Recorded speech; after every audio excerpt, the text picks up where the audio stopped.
pourquoi parce que c'est une plainte boo xamante ni pour diffamation la warul jëm ci lu war a jëm ci correctionnel d'habitude dañ lay déglu rek jël procès verbal bi transmettre au procureur bàyyi la yow nga ñibbi maintenant c'est au procureur de décider ndax da ngay dem procès ou pas su waree dem procès këram la war a jóg pour dem procès donc mbirum diffamation du loo xamante ni dañ ci mën a garde à vue nit tey wala tey nit tey donc ñun jàpp nañ ni li ñu war a def mooy apporter ko suñu soutien wax ni su paree ci audition bi parce que déglu nañ les plaignants ba pare moom obligatoirement dañ ko war a déglu pour ñu xam affaire nu mu demee pour mu mën a ñibbi loolu moo fi nekk. les plaignants kon nekkul benn nit seulement. la plaignante bokk je dirais la plaignante déglu nañ ko ba pare parce que loolu mooy li yoon nit ki su déposer plainte dinañ ko déglu ba pare suñ ko dégloo ba pare woo ki nga xam ni moom la plainte pour mu déglu ko parce que bu leen fàtte ni man la ñu njëkk plainte pour diffamation par rapport à cette affaire te keroog ba ma ñëwee fii dama leen di wax damay dugg damay génnaat li tax ma ne wax keroog damay dugg damay génnaat c'est parce que mbirum correctionnel la fii kenn mënu ci mbir mi Aïssatou Diop Fall ne peut pas être gardé à vue est-ce que vous comprenez dañ koy déglu rek bàyyi ko mu ñibbi loolu moo fi nekk parce que loolu la war a demee loolu la war a demee. Elle s'est déjà préparée à toute éventualité. Mais bien sûr nous tous nous sommes déjà préparés on était déjà préparés bu yàgg gën naa garaaw sax avec ce nouveau remaniement quand on a un gros calibre comme ministre de la justice xam nga c'est normal qu'on se prépare nous à toute éventualité parce que fii ma taxaw di wax sax mun nañ ma fay jël si yóbbu ma kaso parce que ñun préparé wu nañ loolu muy Aïssatou muy keneen ak keneen parce que gis nga li dal Aïssatou du jógee ci Doudou Coulibaly ñëw dal ci moom donc moom xam na ni ak métier bi mu ne dafa nekk métier bu exposé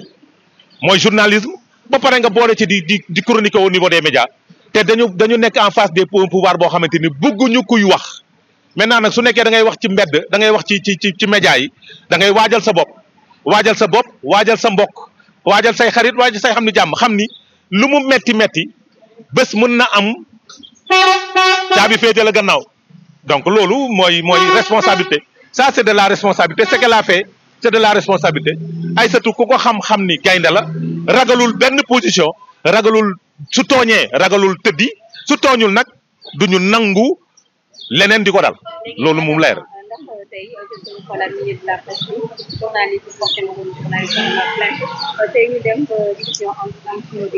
malheureusement c'est-à-dire li xew tey dañ ko war a jàngat d'habitude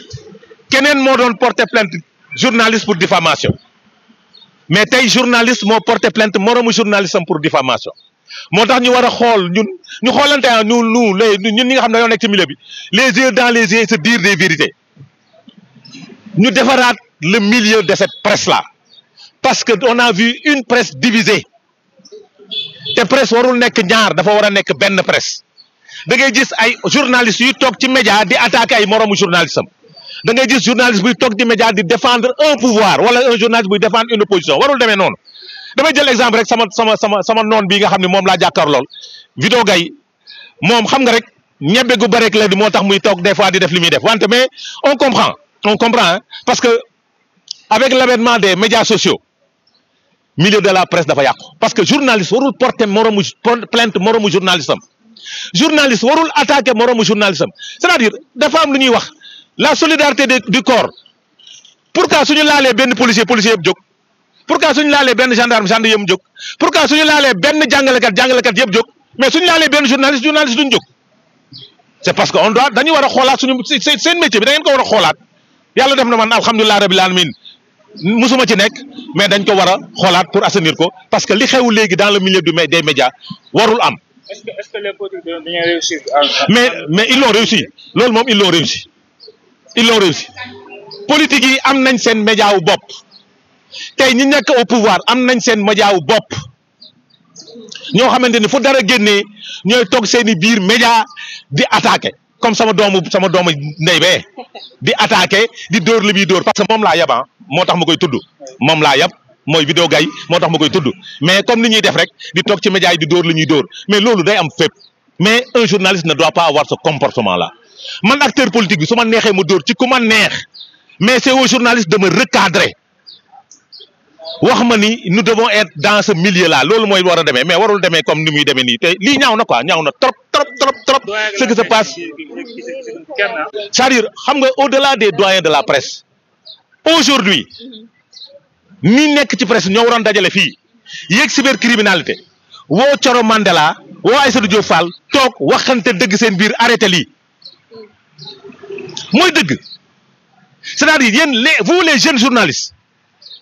yéen tamit am ngeen ci responsabilité mooy jóg dem seeti Coro Mandela andi ko teg ko ñu toog ñoom ak Aïssatou Diop Fall mu leen lii warul am parce que vous êtes les héritiers de la presse suba yéen la mag ñi seen wàllu wéy na am na ci ñoo xamante ni dañuy wut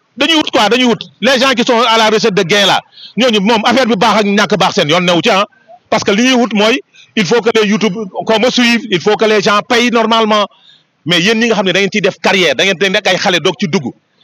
travailler à unir la presse parce que une presse unie moo leen di jox doole une presse divisée et séparée moo leen di yàqal te loolu baaxul. léegi gis nga wax ci le nouveau gouvernement ñoom fal nañ ay daanaka ministre yu bees Yacine Fall ministre de la justice Bamba Cissé ministre de l'intérieur nan nga gisee remaniement bi. réaménagement. maintenant nag dafa am lu ma jaaxal sur la forme ba secrétaire général de la présidence di wax dafa ne article 1er est mis fin au gouvernement du Sénégal article 2 et article 1er est mis fin au gouvernement et au secrétaire d'État mu jëlaat beneen article pour nommer les membres du gouvernement mais il n'a pas nommé le premier ministre seetlu ngeen décret bu nommé premier ministre on a dit article 1er est mis fin au gouvernement nit ñi déglu ñoolu de mais on n'a pas vu un article nommant le premier ministre on n'a pas vu un article nommant les secrétaires d'État excepté madame la secrétaire d'État porte-parole du gouvernement seetlu leen loolu seetlu leen ko yéen ñii ñëpp ay journalistes ngas leen nga xool loolu c'est sur la forme maintenant sur le fond xam nga lu fi ne parti état s'installe le parti état s'installe waaw Ousmane Sonko li mu bëggoon rappelez-vous de sa communication ba muy dekk conseil national dafa ne réew mi dafa am problème bu d'autorité suñu mënul gouverner ñu bàyyi ma mu gouverner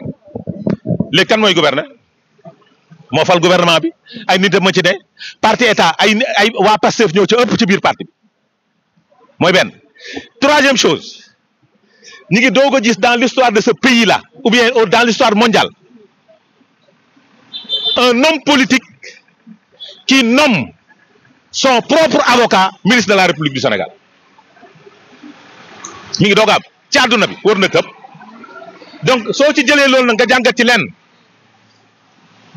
mooy nous allons tout droit vers la judiciarisation du pouvoir du mandat ça c'est la première chose deuxième chose on tend vers les répressions énormes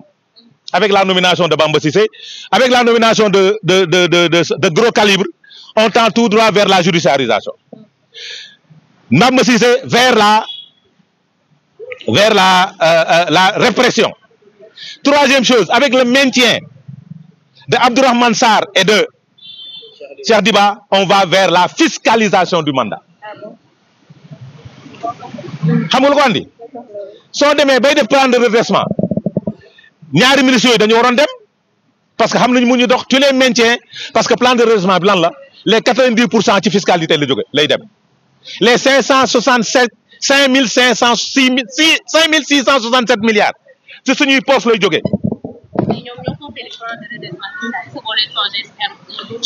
le plan de redressement n'est pas le plan de redressement fiscal déedéet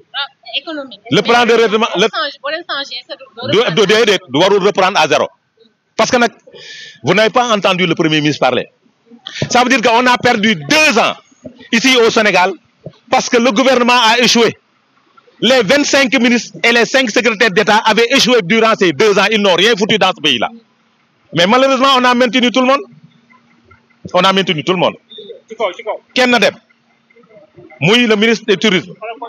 Diao de Kolda ñaare dem muy les 2 technocrates des ministères de souveraineté xam nga réaménagement bi xaw ma rayonnement dañ ko def rek pour ñaari nit Ousmane ak Jean-Baptiste parce que nag militants yi nee nañ Ousmane dafa war a dem militants yi nee nañ Jean-Baptiste dafa war a dem président parti bi nee na dëkk bi dafa am problème justice ku jiite justice bi président. li fi ne mooy le militant ont eu la réalité am nañ dëgg ci kaw le pouvoir actuel léegi nag Sénégal boo xamante ni militants yi ñooy diriger dëkk bi acca nañ dem rek moo tax il faut faire attention vous wàññi leen wax ju bari ji ñun wala yow. mais bien sûr ce sont les militants qui dictent les lois wàññi leen wax ju bari man min naa Rebeuss de man garaawul man min naa Rebeuss man moom man min naa ko xam naa fa min naa fii min naa Rebeuss man garaawul mais yéen ñi ko musul dem wàññi leen wax ju bari ji parce que léegi réew mi dañuy bañ ku wax sa xalaat réew mi dañuy bañ ku wax soulevé woon naa fi beneen débat les gens tontu ñu ma mooy l'acte administratif un décret est un acte administratif voilà le décret qui a radié le président le Ousmane Sonko est un acte administratif le décret qui a nommé Ousmane Sonko est un acte administratif donc est-ce que ñaari décret ñaari acte administratif war nañ mën a ànd ci koo xamante ni il n'est pas de bonne moralité voici la question le débat est posé maa ngi laaj juriste yi ñu wax ci. mais dañoo gis Ousmane Diagne gis gendarmerie ñu bind di remercier le président et le PM ci li nga xam ne moom mooy ci seen décision bi donc yow loo ci. ça c'est de la diplomatie suñu bindul loolu loo bëgg ñu bind. quand même il faut que parce que dans leur vie mosuñu woon xalaat nekk ministre ki leen ko def kay suñ la dàqee dañu war a gërëm sant maintenant nag ce qu'ils vont faire après ñoom la man sama yoon newu ci est-ce que tu comprends léegi nag Ousmane doit faire attention. Diomaye lui a tout donné. Diomaye lui a tout donné. Maintenant, l'échec de ce projet, ça ne sera pas Diomaye, mais ça sera Ousmane Sonko. Avant, c'était Diomaye. Aujourd'hui, c'est Ousmane Sonko. Pourquoi Ousmane alors que c'est Diomaye le président? Il a eu un premier ministre super fort maintenant. C'est lui qui l'a voulu, non? Non, j'ai dit. Il ne l'avait pas voulu. Il l'a déclaré, mais il ne l'avait pas voulu. On lui a imposé. Dëkk bi dafa am problème autorité suñu mënul gouverner nañ ma bàyyi ñu gouverner ñu la lay gouverner. est-ce que cadre yi doon wax ne premier ministre super fort jiitu loolu cadre yooyu. dama ne léegi na gouverner. Maintenant dans ce gouvernement là cette manière de gouverner répression yi dina bëri de. le nouveau chef de la. non on a peur pour les libertés des personnes liberté démocratique. soxna si je vous donne cette information te lii may wax dagg leen ko téye comme ni ko Aïssatou di waxee. dinañ fi jàpp nit dinañ fi humilier nit te duñ ko teg sur aucune base légale parce que da nga contre le projet. Rebeuss bëriwul commencé na fees mais dina gën a fees d'ici quelque temps. ubbi leen seen i gët ngeen xool kan moo fi nekk du gros calibre. mais peut-être que moom mën na andi ay changement. mënul ko andiwul changement ci affaire étrangère. di nga c'est-à-dire en 16 mois de c'est-à-dire le ministre le plus contesté de ce gouvernement là amul kenn ko contesté wul le ministre des affaires étrangères moom la ñu fal ministre de la justice. ki ko nekk léegi nekkoon ci Macky Sall. kan. le nouveau ministre de la kii. non kooku c'est un fonctionnaire de l'État du Sénégal. L'ambassadeur Cheikh Niang est un fonctionnaire de l'État du Sénégal. Il est là pour l'État. Amadou Omar le secrétaire général de la présidence c'est un fonctionnaire il est là pour l'État du Sénégal. suñ ko nommé on a nommé une personne expérimentée un diplomate chevronné à la tête du ministère parce que tamit ki ko nekkoon elle a échoué moo tax ñu jël kee fal ko moo tax foofu moom je dis bravo à ce gouvernement là parce que ils ont nommé une personne chevronnée à la tête de la diplomatie de notre pays parce que aussi il a eu à faire ses résultats bokkul Pastef politiqueul naanul. Mais ce sont les mêmes mots presque qu'on entendait lors de la nomination de Ousmane Diagne et Cheikh Jean-Baptiste. Vous dites? Ce sont les mêmes mots qu'on entend aujourd'hui sur Cheikh Niang, qu'on entendait autant pour moi sur Ousmane Diagne et Jean-Baptiste lorsqu'on les avait nommés. Oui, mais aujourd'hui, les militants se sont levés pour dire que nous ne voulons pas d'Ousmane Diagne et de Jean-Baptiste. Et ils sont partis. Peut-être demain, ils se lèveront pour dire que nous ne voulons pas de Cheikh Niang. Et il partira. Puis moom li fi militant yi décidé nga dem. donc marché bi dañu war a jàpp Aïssatou Diop Fall. waaw ñu convoqué ko dañu war a jàpp Doudou Coulibaly ñu jàpp tëj dañu war a jàpp Adama Adus ba dañoo war a jàpp vidéo gay. Que pensez-vous de la nomination Qu'est-ce que je pense de la nomination? Vous savez, moi je ne discute pas des nominations. Mais j'attends. Puisqu'elle a échoué au niveau du ministère des Affaires étrangères, je ne pense pas qu'elle va échouer aujourd'hui. Maintenant, elle a une responsabilité de réformer la justice sénégalaise. Parce que la justice sénégalaise, dans les textes, les textes de la justice sénégalaise ont beaucoup de limites par rapport aux articles et autres. Maintenant, c'est à elle, en tant que ministre des Affaires étrangères, de la Justice, d'apporter les réformes nécessaires pour qu'on ne puisse plus avoir ces convocations tous azimuts. Parce que li ñuy convoqué nit ñi di wax diffusion de fausses nouvelles wala di wax attentat au chef de l'État, c'est parce que c'est prévu par le code pénal. Si le code pénal ne l'avait pas prévu, on n'allait pas convoquer. C'est-à-dire, il faut aller vers des réformes en profondeur de notre justice, de nos textes de loi. Et pour ça, il faut avoir des personnes courageuses. Mais une personne, ben président boo xamante ni day xalaat.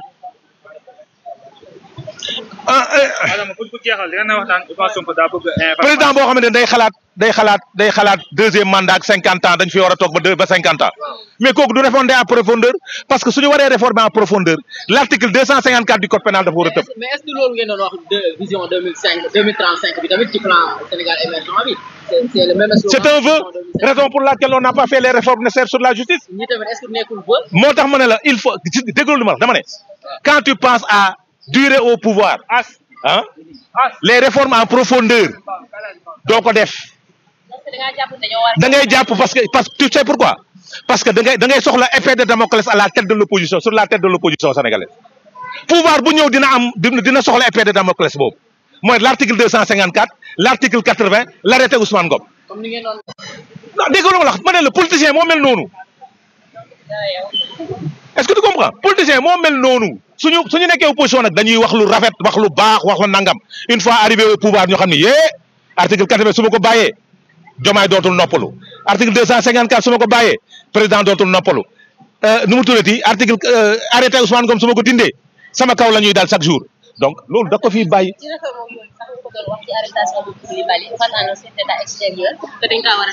mais ça yooyu loolu tax ma ne la y a de ces articles et lois de ces textes de loi qui méritent d'être réformés si on les réforme di ngeen gëj cybercriminalité bés bu ñu réformer les textes journalistes yi dinañ tal leneen lu dul à la recherche du buzz et de la convocation parce que on va tout droit vers le professionnalisme du milieu de la presse te li koy mbaral mooy aller en profondeur vers les réformes gis nga dëkk bu jóg man su ma nekkoon ñoom ma conseiller leen mandat bi ci réforme lañ ko war a def les réformes en profondeur réformer la justice réformer la fonction publique réformer l'éducation nationale aller en profondeur. donc bu ñu waree réformer est-ce que lépp baaxoon est-ce que kon dara lu baaxoon. on a de nos textes qui datent de 1965 ñoom mag foofu téeméeri junni yoon ces textes sont dépassés il faut mettre à jour les textes. Depuis quand ils sont dépassés? Non, c'est-à-dire l'objectif, l'affaire c'est pas depuis quand, mais c'est des textes qui sont là et qui sont caducs. Mais il faut avoir, puisqu'ils sont des jeunes, ils doivent avoir le courage de faire ces réformes-là. Non, le yéen c'est pas important. Xam nga lu am importance. J'ai dit, déglu baax li ma la dama ne. Il faut avoir le courage d'aller en profondeur vers ces réformes. Macky Sall a fait les réformes yi mu soxla. yi mu soxla mais yi mu soxla waaw moom laa wax dama ne askan bi soxlul benn réforme askan bi soxlul benn réforme parce que article yi du dal ci askan bi ci homme politique yi lay dal. déglu baax li ma la wax dama ne épée de Damoclès la bu nekk ci bopp askan bi ci bopp homme politique bi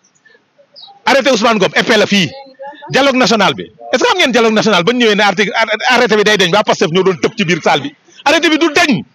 te pourtant ñoo doon wax ne arrêté bi day deñ damay ànd ak ñoom damay ànd ak ñoom ci position boobu parce que un pouvoir a besoin d'articles de textes de loi qui le protègent puisque nous sommes pas dans une démocratie mature des populations qui comprennent beaucoup de choses peut-être ñoom ils se disent que il faut pas supprimer l'article 80 il faut pas supprimer l'article 80 l'article 244 mais tey suñ ko supprimer woon non Sénégal ay neex su boobaa on va entrer tout droit vers une démocratie mais léegi nii démocratie amagul. da ngeen di wax naan le PM daa bëgg ay information ci ministre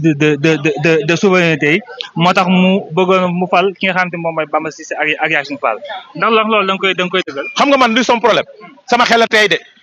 ci lan. L'avocat est devenu le ministre de l'Intérieur le premier policier les renseignements généraux ci moom lay jógee sama xel day tey. balaa muy yóbbul kilifa gu mag gi kay mu yóbbul beneen kilifa gi rek c'est important. l'affaire de Rabadere kon baa du ko diggante. on tend vers ça je vous dagg leen bii téye on tend vers un référendum pour modifier la constitution on tend faire la modification du code électoral li tax loolu nag suñ ko defee après dinaa leen ko j'ai dit on tend vers un référendum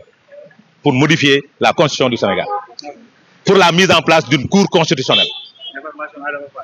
on tend vers les réformes du code électoral mais nag li ñu fàtte mooy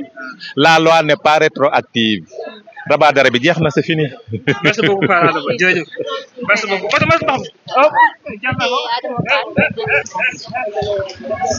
dañ ma pousse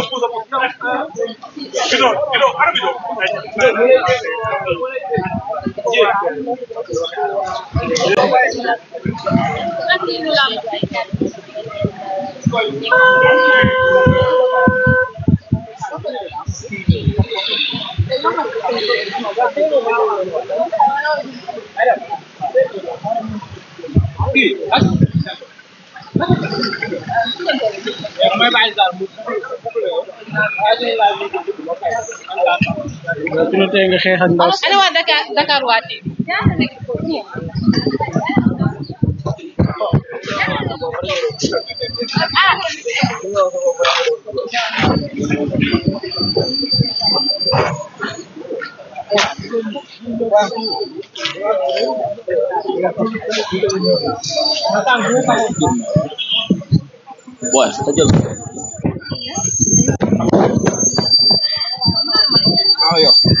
jërë ngeen jëf merci beaucoup amis fidèles internautes 313 digital nuyu nañ leen bu baax a baax jaajëfal leen également ci safo ki ngeen di safo la chaîne 313 digital comme niñ koy defee saa su nekkoon tey jii également ñu daal di teew fii nga xam te ne moom moo di fii ci division spéciale bu cyber sécurité ci convocation ki nga xam te ne moom moo di Aïssatou Diop Fall ci ab plainte boo xam te ne moom lañ ko daal di jébbaloon ñu war ko si daal di auditionné ginnaaw bi ñu daal di auditionné à deux reprises selon les informations ni ki nga xam te ne moo di la plaignante moom également mu nekk mbir moo xamante ne mu doxoon ci seen diggante kon ñu daal di ko fi convoqué war ko daal di déglu ca mbir moomee dégg ngeen la réaction de kii nga xamante ne moom moo di Adama Adouche Fall moom ñëwoon ngir daal di ko soutenir ci li nga xamante ne kon moom moo di ci mbir mi le mu ñëwoon daal di ko soutenir ci li nga xamante ne moom moo di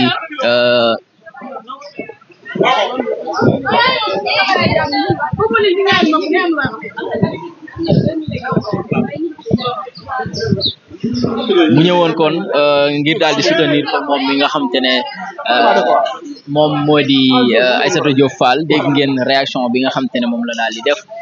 ci mbir moomule waaye également mu daal di ci profito aborder waale yeneeni mu ñëwoon wala bokk mu daal di aborder waale également yeneen i ponk yoo xamante ne daal dina ci ñëw muy sujet yoo xamante ne sujet d'actualité la ci rawatina lu jëm ci remaniement bi waaye également leneen loo xamante ne kon moom moomule daal dina si jëm dinañ si daal di ñëw ci kanam tuuti incha allah ci na nga xamante ne noonu la gën a yaatoo ci kanam tuuti dinañ si daal di ñëw ak yéen ngir daal di leen ko dëgtal waaye également taataana leen lépp loo xamante ne xibaar la te mu daal di tukkee fii nga xamante ne moo di fii ci division spéciale bu cyber sécurité ngir daal di xool dëgg-dëgg mbir mi leen fan lay daal di mujj waaye laata loolu dañ leen di jaajëfal bu baax a baax nuyu leen également yéen ñi nga xamante ne yéen ay àndandoo ko ñun si jamono ji ku si mel ne Ibou Bathily Amdi Noreyni Mamadou Mokhtar Bari également Khadijatou Bodian yéen ñëpp Cheikh Ndiaye ñu ngi leen di jaajëfal bu baax a baax dinañu daal di ñëwaat kon ci la nga xam ne ci mbir mi lay opposé ki lee di Aïssatou Diop Fall ak ki nga xam te moo di ki lee di Thioro Mandela selon information yi nga xam te ne moom lañ ci am mu amoon kàddu yoo xam te ne moom la daal di yëkkati woon jëmee ko ci la personne de Thioro kooku également xëy na elle s'est senti offensée wala diffamée ci la daal di jëlee woon dogal ñëw porter li nga xam te moo di plainte ci devant ñi nga xam te ne ñoom ñoo xëy na habilité wu ngir daal di ci mën a daal di addu ngir mën a daal di doxal yoon loolee tax moom moomule kon mu daal di fi woon déposer plainte boobu ba léegi démb dégg nañ ci suñu naataango bi nga xam te moo di cuun mu ne daal di woon na ko woo ngir vérifier li nga xam te moo di information boobule waaye également ngir saytu xool dëgg-dëgg lan moo am ca mbir moomule am ci la vraie information ci noonee bi mu ko demandé effectivement confirmer na ko ne plainte bile lu am la te également daal dina ko expliquer ay kàddu yoo xam te ne daal moom la daal di yëkkati woon moom Aïssatou Diop Fall jëmee ko ci moom li nga xam te moo di Coro ba taxoon kon mu daal di jugé nécessaire ñëw ca kanamu yoon ngir daal di fa kalaame fa mbaxana doone benn ngir ñu daal di statuer wala bokk ngir ñu daal di leen atte ci li nga xam te ne moom moo di ci kàddu yooyu mu jàppee nag lenn li ay kàddu yoo xam te ne moom da ko jàppee ay kàddu maanaam des propos diffamatoires yeneen yi mu daal di ko jàppee xëy na mu jàpp ne elle s'est wala bokk da ko daal di offensé ba tax na mu jugé woon nécessaire kon dem yóbbu mbir mi ca kanamu yoon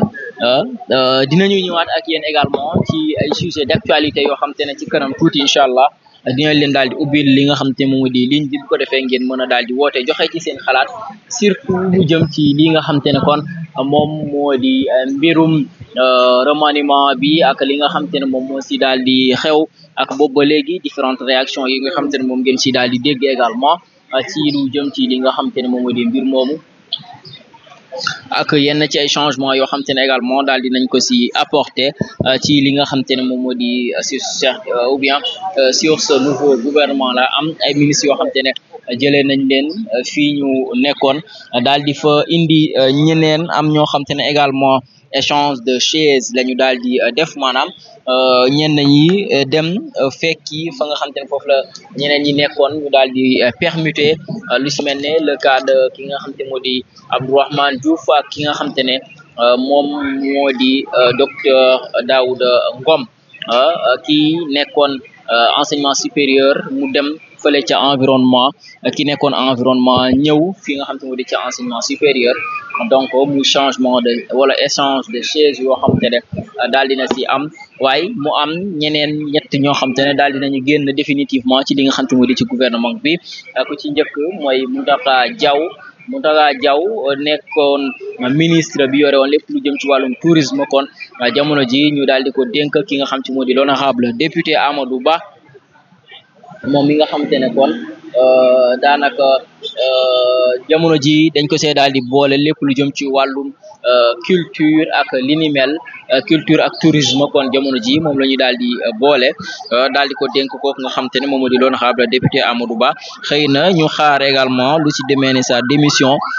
mën nañ ko daal di xaar ci li nga xam te moo di ci jamono yi ñu daal di dëgmal bu fekkee ne kon war nar na jël li nga xam te ne moom moo di service maanaam bu naree assumer li nga xam te moom moo di poste boobu ñu ko daal di nommé ci au même moment ñu gis ne ki nga xam te moom moo di ki lee di Abass Fall également moom daal di jël décision démissionné ci poste ba nga xam te moom lañ ko dénkoon muy ministre bi yoroon lépp lu jëm ci wàllum emploi travail ak relation avec les institutions mu daal di jël dogal boobu ginnaaw biñ ko daal di tàbbee mu nekk maire bu yees bu ville de Dakar war a jël sax li nga xam te moo di service ni ki ëllëg moom nga xam te ne moom moo di Abass Fall ëllëg à 10 heures ci mercredi bi la war a jël lii nga xam te ne kon moom moo di service loolee également dinañ ci daal di dikkaat ak yéen ci nu mu gën a yaatoo leneen loo xamante ne également wala boog keneen koo xamante ne daal dina génn également gouvernement bile muy Ousmane Diagne nekkoon ministre de la justice garde des sceaux moom moomule itam ñu daal di ko fa jëlee tàbb fa keneen ku yees mu di madame Yacine Fall yore woon lépp loo xamante ne jëm ci wàllum affaire étrangère la ak souveraineté maanaam relation internationale ak yi ni mel kon moom moo ko daal di gàddu woon te jamono jooju instant bi nag moom la ñu tàbb mu nekk ministre de la justice garde des sceaux moom madame Yacine Fall ginnaaw bi ñu fa daal di jëlee ki nga xam te moom moo di Ousmane Diagne ci au même moment aussi ñu gis ne kile di le général Jean-Baptiste Tine moom également ñu daal di ko jëlee ca poste ba mu yoroon mu di ministre de l'intérieur ñu daal di ko jox ki nga xam te moo di maître Bamba Cissé nekk avocat boo xam te ne ku ràññeeku la ci li nga xam ne ci baro bi grâce à xëy na taxawaay bi nga xam te ne moom taxaw ngir layool nga xam te moo di Ousmane Sonko dossier judiciaire bi nga xam te ne opposé woon na ko ak yoon ci diggante 2021 jàpp 2024 moom maître Bamba Cissé kon loolee également jamono ji mooy occupé li nga xam ne poste boobu di ministre de l'intérieur kon naa ne mën ngeen a daal di jéem a participer également ci li nga